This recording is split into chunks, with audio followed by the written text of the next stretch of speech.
back to the R3 podcast, James. My first guest who has returned for a second episode. One more episode and you will receive an Action Man military figure. Box slightly damaged. Sorry, an Alan Partridge reference there for those slightly confused. Anyway, welcome. How are you? Cheers, Ben. Thank you. It's a pleasure to be back. Hopefully I can make it to be the first person to do 3 podcast episodes, and I will resist the temptation to make another Alan Partridge reference in reply. Well, I think your first episode is second in the rankings at the moment, so hopefully this one pushes you back up to number 1. Hope so.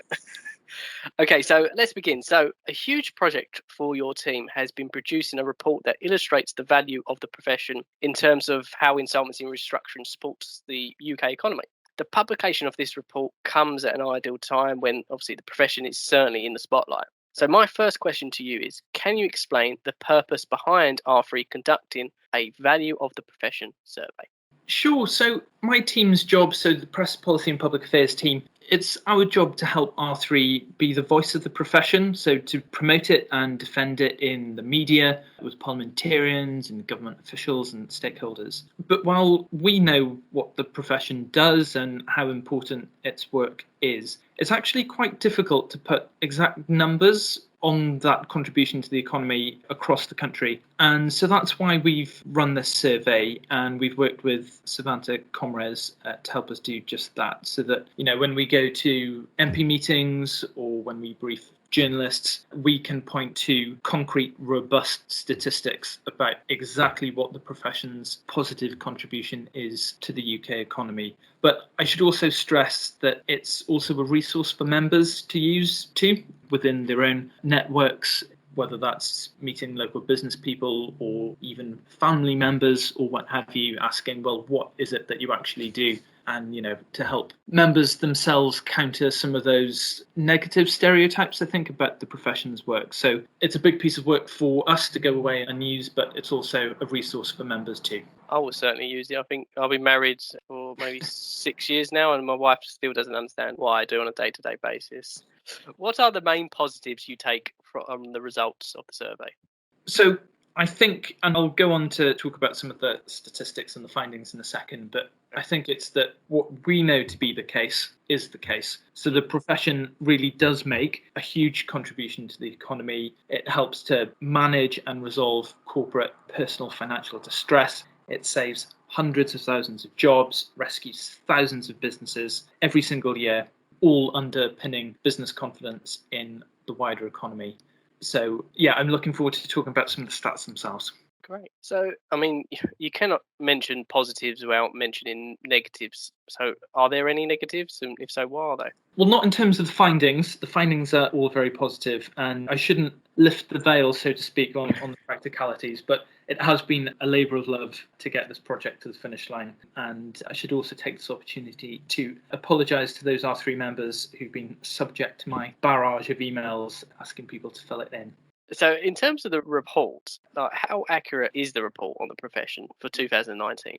Well, as I mentioned at the start, it's quite difficult to get accurate statistics about what the profession does as a whole. So obviously we get the quarterly insolvency statistics in terms of the numbers of procedures, but there's actually very little central pooling or collecting of the stats from each individual case. But we've worked with Savanta Comres, one of the UK's sort of most prominent and respected polling companies, to help ensure that the report is statistically robust. It's based around 10% of R3's 2019 membership by firm, so we can safely say it's representative, and it's got the impartial stamp on it from one of the UK's main polling companies too. So we're pretty content on the accuracy of the report. So not even Trump can argue it then? There is no fake news in this report. Okay, let's move on to the report itself and the statistics. So I've obviously seen the report. So in 2009, there were a total of 18,000 company insolvencies in the UK. So of those insolvencies, do you know how many businesses were ultimately rescued? So what the report shows is that in 2019, the profession advised around 60,000 businesses, and around 40% of the businesses advised by R3 members were still operating after the insolvency procedure concluded. And that means the profession rescued about 7,200 businesses in 2019. So there's a massive chunk of businesses who are entering into insolvency procedures, financially distressed, who are actually coming out as a result of the profession's work, still in some form and still operating and employing people. It's a really significant number. It really is. So, as you know, the term insolvency is often associated with redundancy, but that is not always the case. Do you know from the report how many jobs were saved by the profession in 2019? That's right, Ben. So the figure for the number of jobs saved by the profession in 2019 is staggering. It's just shy of 300,000, or 297,000 to be precise. So again, the scale of the profession's work, which, because it's so disparate in terms of how it's reported, we don't get a sense of that on a day-to-day basis. And that's exactly what this report's trying to do, is to pull these figures together and to demonstrate that, look, it's 300,000 jobs saved by the profession. That's fantastic and amazing statistic. Yeah, no, definitely. I totally agree with you there. So, obviously, realising assets and distributing to creditors is ultimately the main objective of an IP. Do you know how much was returned to creditors in 2019? So we're looking at a figure there of almost £2 billion across both corporate and personal insolvencies. So again, it's a huge figure that in a way is just a snapshot of the profession's work in 1 year. So as with the other statistics, if you extrapolate that out over 5 or 10 years, you really get an understanding of the scale of the profession's work and the profession's role in helping to keep the country's economic and business wheels turning, I think.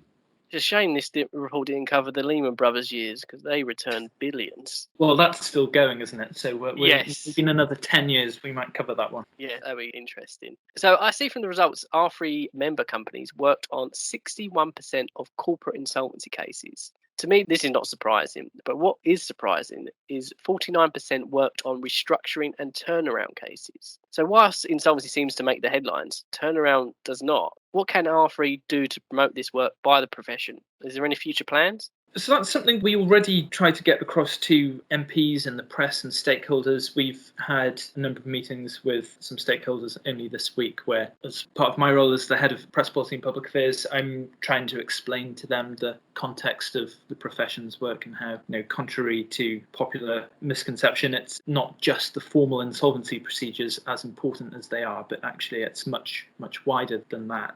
But this report really helps us to really hit that point home.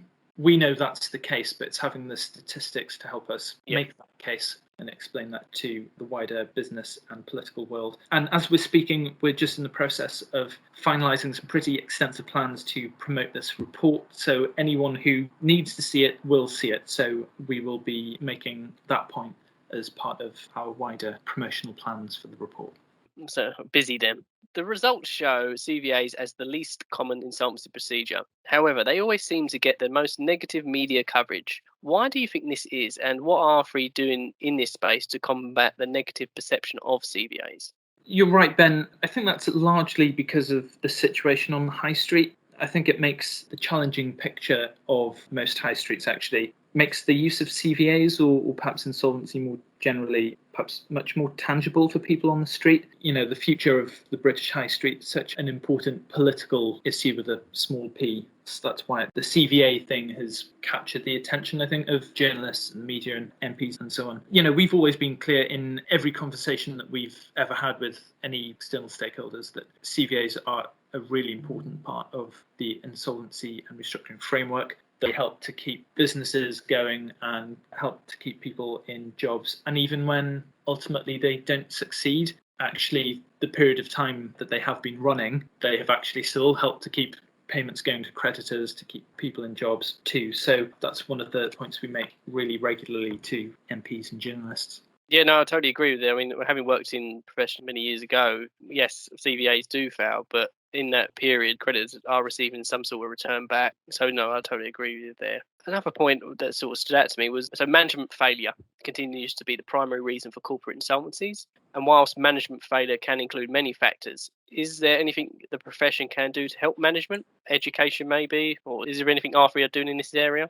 Director education is a huge issue anyway, but obviously particularly at the moment, it's going to be really interesting to see what happens once some of the temporary support measures start to be withdrawn, whether for directors who've perhaps used the last few months to sort of see how things are going to go and perhaps not take that step to seek advice. It's going to be interesting to see how that plays out and whether actually that withdrawal does lead to a sharper push for people to get out there and seek advice. It's also incredibly cheap to become a director, and there's very little by way of sort of ensuring that directors know what their responsibilities are. So we've always made the case for that to change, and whether there's something that you could do through Companies House when people register as a director, so that they at least have to receive something or at least say they've read something about it. Through our Back to Business UK campaign, we have been doing quite a bit of work with some of the main business stakeholders, so the Federation of Small Businesses, the FSB, the Institute of Directors, and others, to put on webinars for their members and their membership. You're talking about tens of thousands of directors across the UK, to try and at the very least, start that discussion about things might be okay right now and things might be ticking over. But look, you've got a few weeks, even a few months at most, to really take stock of the situation that your company's facing and to double check just exactly what your responsibilities are in that regard, and to seek advice from qualified regulated sources. So there'll be a bit of, I'll have more news for R3 members and podcast listeners on that in a couple of weeks' time, but rest assured we're doing a really big push on that. I've got many friends in the trade industry who have over the years set up companies, limited companies, and when I talk to them about their responsibility or duties, they go, I wasn't aware. And like you said at the start, it's very easy to become a director. Yeah, and we've had a couple of meetings with Companies House a bit earlier this year, actually, about their plans to tighten up the companies register. And, that was a great opportunity to make the case again that it's one thing for it to be cheap and to support, a spirit of entrepreneurialism, but actually there does need to be perhaps a bit of a realignment on the cost versus benefit point there. Okay, so the total average value of debt owed by insolvent companies was £745,000, with an average £19,000 being returned to creditors. So this is quite startling and equates to maybe 0.03 pence in the pound. So seeking early advice by a director will be vital to reducing a company's debt. I mean, I think you've maybe touched on this, but what is R3 doing in this area in promoting directors to seek early advice? Sure. So, as I mentioned, we put on a series of webinars for members of the FSB and IOD, both at the national level, but also for some of their regional branches across the UK and various chambers of commerce too. It's a point also, actually, and this perhaps may be less obvious to R3 members, but in every single press comment that we put out, and that's both to the national media, but also to all of the regional media outlets, and we're talking about hundreds of outlets, we always stress, whatever the interesting comments are or what the issue is that we're talking about, that directors need to seek advice early, because you've got more options the earlier you do, and your creditors tend to get worse off the longer you leave it. So that's, our business as usual stuff there. But as I say, and Ben, I know you very much aware of some of the plans that we're looking at for the Back to Business campaign, but there will be a very important piece of work that we'll be launching at the start of June.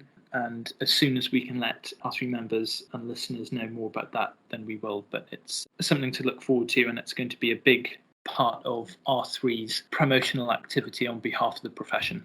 Yeah, I have seen it, and I'm looking forward to June when we actually get to release all this hard work we've been doing behind the scenes, Absolutely. Especially your team. So the involvement of fraud or criminal activity in companies or individuals going insolvent was not considered to be a factor in 8 in 10 cases, which works out about 82%.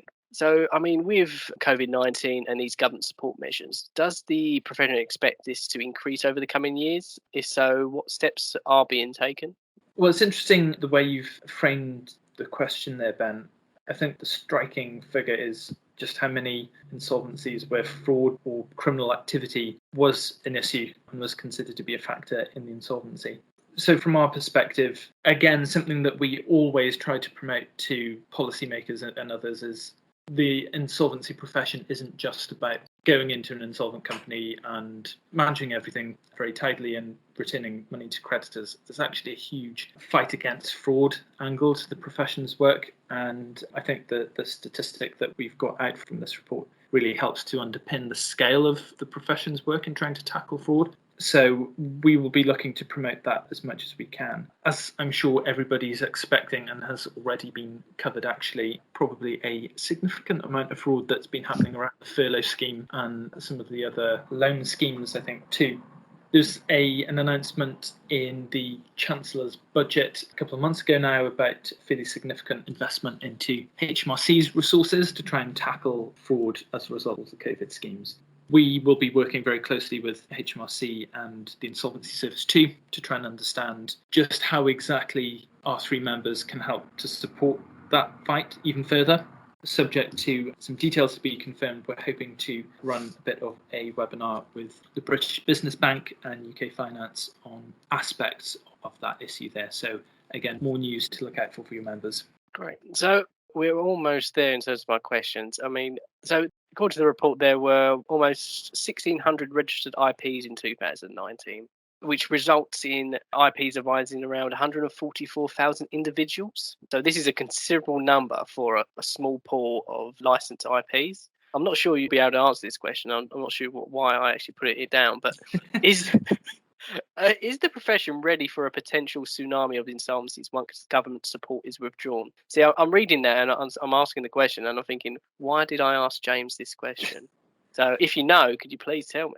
Sure. Well, it's not a proper interview or podcast without a curveball or two. So I'll have a go. Thank you, Andrew Marr. So you're right.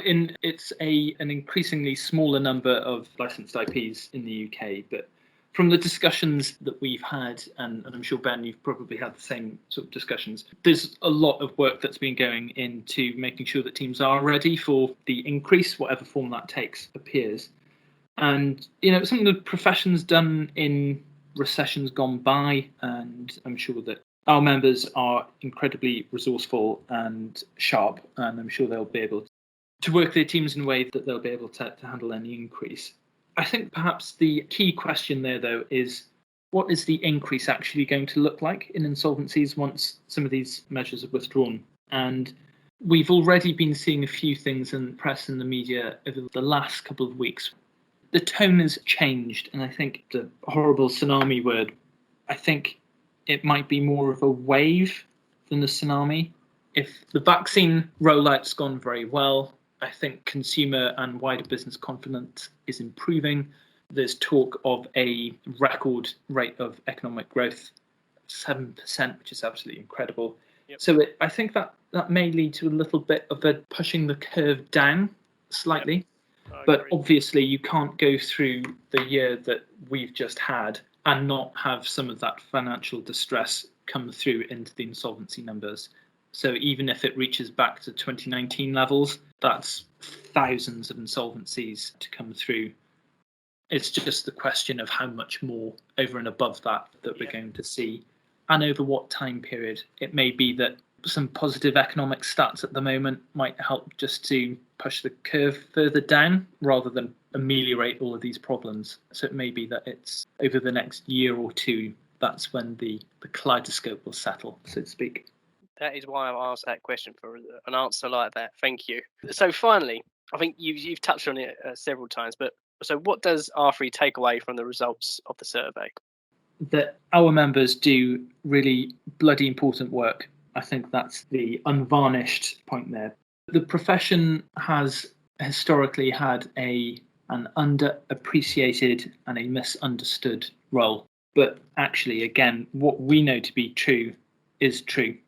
And statistics that we've got out from this report, I think, really just underline that. So we will be doing everything we can to get the positive messages out there over the next few weeks and months.